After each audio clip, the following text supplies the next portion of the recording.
of the Trent and Mersey. We're in Derwent Mouth Lock, which is the first lock coming off the River Trent onto the Trent and Mersey. We're heading south towards Sorley at the moment, and eventually we're going to go onto the River Soar and head south towards Leicester, and our intention is to get to Oxford in about 2 weeks' time.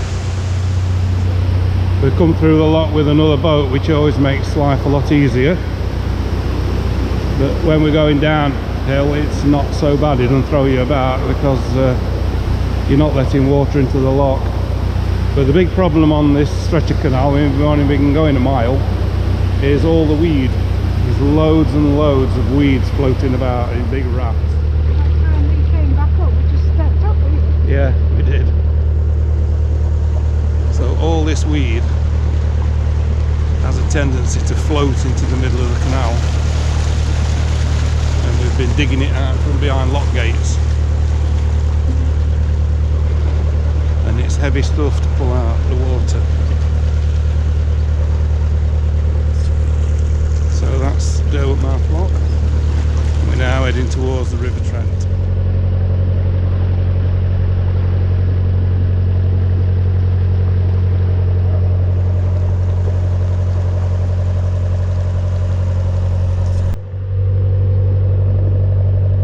This is the confluence of the River Trent, which is coming in from the right, the Trent Mersey Canal, and the River Derwent, which comes in from the left. So that's the Derwent going on towards Derby, and that's the River Trent going on towards Willington and Burton-on-Trent. So we're now on the Trent proper.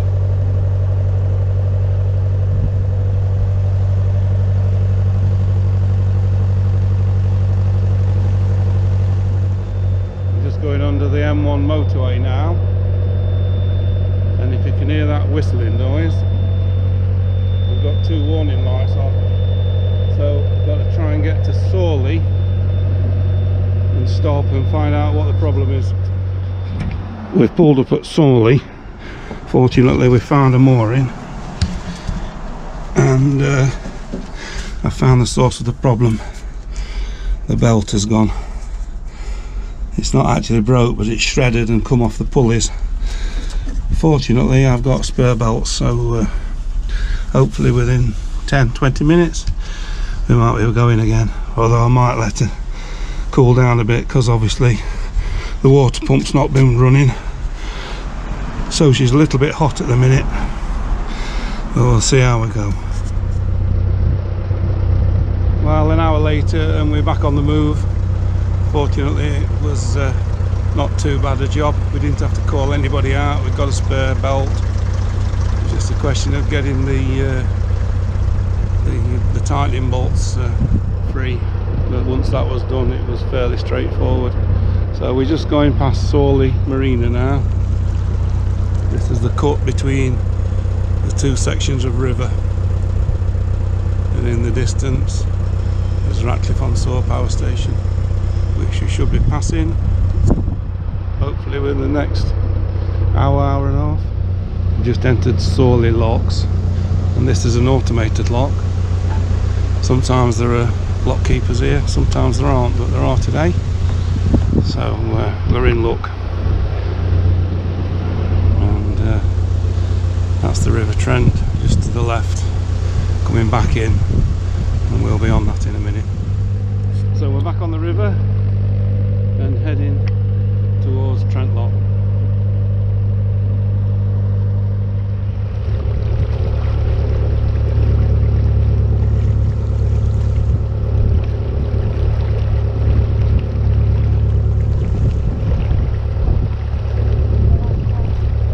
We're here at Kegworth Deep Lock, and there's a queue, but we've got 2 pairs to go through. The 2 in front of us, and then us 2, and we've tied each other together, so we're going to go in double-breasted rather than one after the other. We'll see how we go. We've never done it before, but we'll see how we go. But the sun's come out now, and it's quite pleasant, although there's a breeze, as you can see from the flag.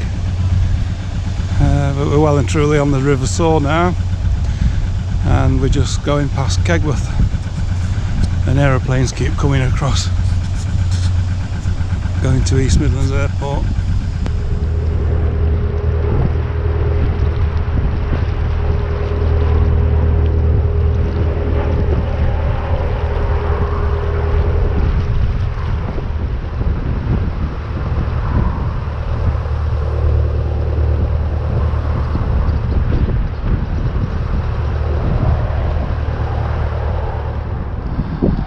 This is Zouch Cut, just a little bit south of Kegworth, a little bit north of Loughborough, and this is where we've moored for the night. It's about 6 o'clock now, and we come out the lock and under this footbridge, and we've moored just here where these boats are. It's quite open. There's the main road over there, which is the A606, I think, the Melton Road, coming out of Havant.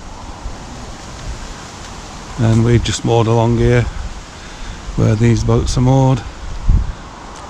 And we've got a mile in the morning before we get to the next lock. And I've just checked the tension on the new alternator belt that I replaced earlier.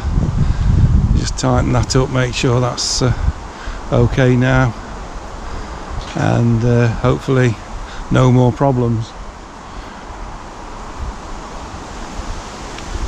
We lost about an hour at Sawley fixing the belt, so we didn't stop for lunch. We carried on. We had some food on the go, so we got here about 4:45. It's now 5 to 6, and I'm going to get changed and have my dinner.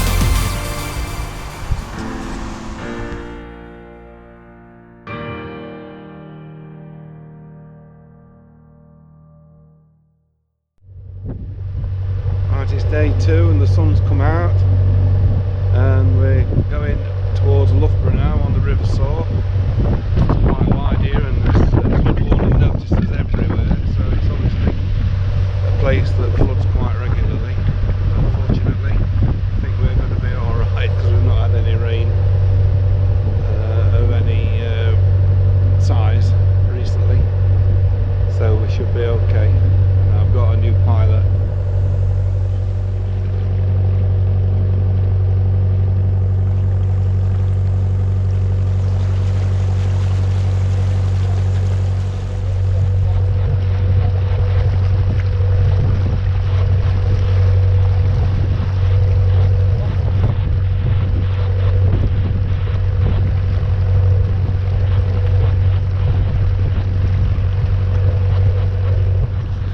We've pulled into Loughborough Basin mainly because we have been pairing up with Snail to go through the locks, and they need to call and get some food, so we've taken the opportunity to stop as well so we can stay together.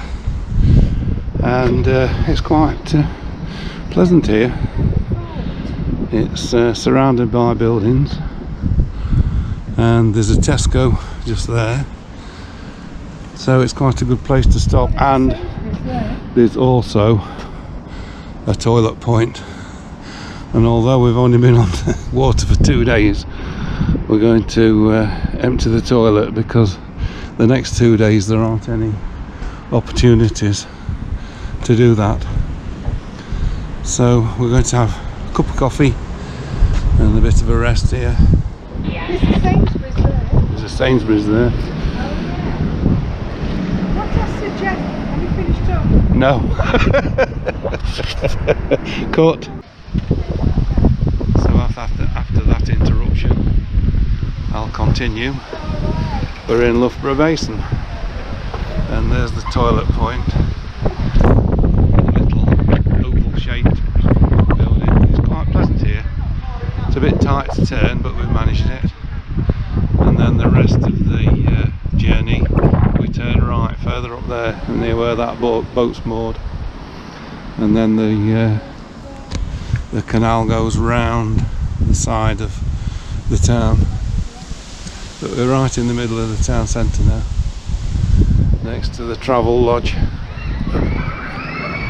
Well, an hour later and we're still in Loughborough, and because we're going through in pairs, the other people have gone to do some shopping, so we said we'd come here and get some water. This is a water point outside the pub, but to be honest, it's hardly worth connecting up because it's so slow.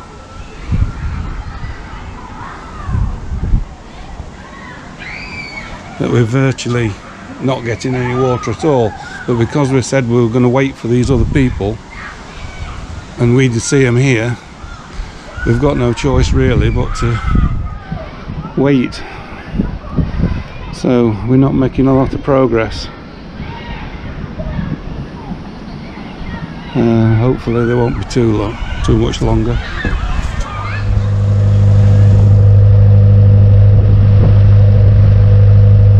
This is the Great Central Railway Bridge, which has recently been restored, ready for the extension that they're proposing to put in to link Loughborough with Nottingham.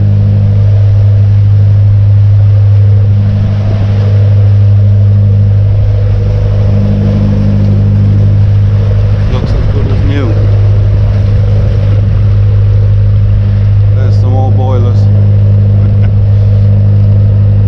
Can't see any smoke. Couple of smoke boxes.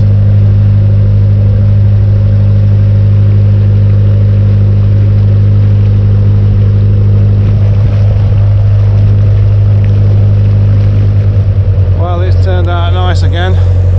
We just come through Barrow-on-Soar, the deep lock, and we've stopped for water, so we've got a full tank of water now, but it's chucking it down with rain at the moment. But we're going to keep going because we want to get ahead of this point so that we've got best chance of getting through Leicester tomorrow in one hit. So we've got another hour and 3/4, I think, to go before we get to the moorings where we want to be tonight. There's one more lock to do and then we're mooring just beyond the next lock. So I think we've got about a couple of hours cruising in the rain, and then we'll call it a day.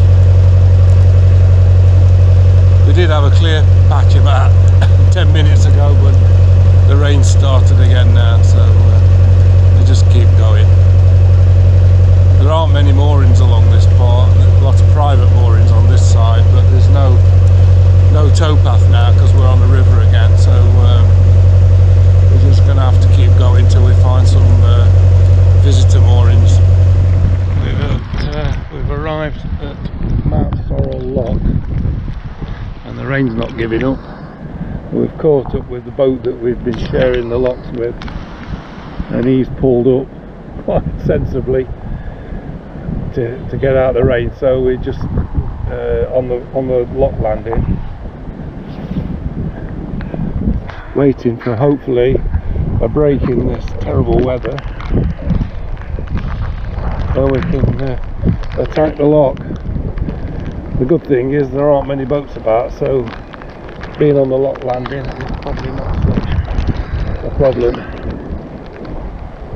But I've shut the boat up even though I'm travelling, because the water's coming straight through the back hatch. Here he is. He's going to say, oh, we're ready to go now. So we've just had a conflab and we're going to go through this lock. He's just going to get the water out. I don't think there's a lot in. We're just going to go through this lock and suffer the consequences. But we want to get a bit nearer to Leicester before we moor up for the night, so that we've got a good chance of getting through Leicester in one go tomorrow. If it wasn't for this awful weather, it'd be quite pretty here. Well, it's the end of day 2 and we're moored up at Sileby Boatyard, just on the bottom side of Sileby Lock, which is up there, and the lock is right next to the weir, which is flowing quite quickly, and we're in this pool where the water is actually flowing past the boat quite quickly. You get the sensation that you're moving when you're on the boat, but we're not. We're tied. We're very securely tied, so we'll stay here tonight. And we've had quite a wet day. This morning was fine, but it was windy. But after dinner it was really wet, so we've got wet coats, wet trousers, lit a fire to try and get the temperature up a bit and get some air through the boat. And everything's drying reasonably well now. We've got some canoeists coming past now. I imagine they're going to go to the white water, I don't know. But it's quite a nice spot here. And tomorrow it's a cruise through Leicester, so what we want to do is get through Leicester in one day. And guess what, it's forecast rain, so we're going to do it anyway, regardless of the weather, because we want to get off this river as soon as possible, particularly as it's been raining, because we don't want it to go into flood. So it's Leicester tomorrow, try and get through Leicester, and we'll moor up the south side of Leicester somewhere. So this is Sileby Lock above the weir, and we'll be coming through here in the morning. I assume that's Sileby Church over there in the distance. Quite a nice tower. I think all this area around here is like a floodplain. There are lakes and various bodies of water in that area.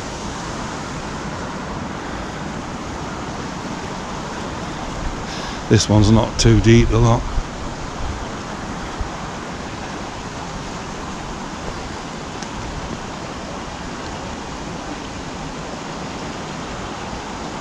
But we're not too far from Leicester now.